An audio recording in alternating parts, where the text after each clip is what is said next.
আজকে আমরা দেখব লুকআপ ভ্যালু কিভাবে ব্যবহার করতে হয়। লুকআপ ভ্যালু হচ্ছে কোনো নির্দিষ্ট ভ্যালুকে এক জায়গাতে বা সার্চ করে আনার জন্য লুকআপ ভ্যালু ব্যবহার করতে হয়।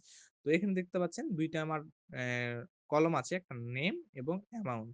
এখানে আমরা ভ্যালু কাপের সূত্র প্রয়োগ করব, তাহলে সমান ভ্যালু কাপ, এখানে সূত্রটা চলে আসবে। এরপর আমরা এখানে ডবল ক্লিক করব। এখন দেখছেন লুকআপ ভ্যালু, কারণ আমরা কোন জায়গা থেকে নামটা লিখলে যাতে এখানে অ্যামাউন্টটা শো করে, এটা হচ্ছে আমাদের লুকআপ ভ্যালু। তো আমরা এই জায়গাতে ক্লিক করব। এটার এরিয়া হচ্ছে B11। এরপর আমরা কমা পেস্ট করব, পর টেবিল এরিয়া। তাহলে আমার টেবিলটা কোনটা, আমাদের টেবিলটা হচ্ছে এইটা। তাহলে আমরা এই টোটাল টেবিলটাকে সিলেক্ট করব। এরপর কমা পেস্ট করব।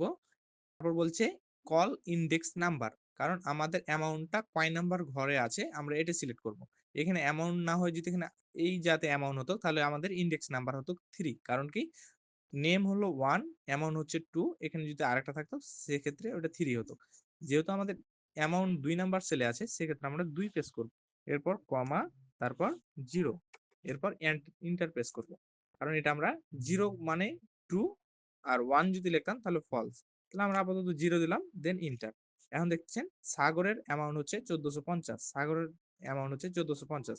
এখানে যদি আমি মুনির লিখি জাস্ট, তাহলে এখানে যদি মুনির লিখি, মুনির, তাহলে মুনিরের অ্যামাউন্ট হচ্ছে 1350, অটোমেটিক 1350 চলে আসবে। তো এইভাবে আমরা লুকআপ ভ্যালু ব্যবহার করতে পারবো।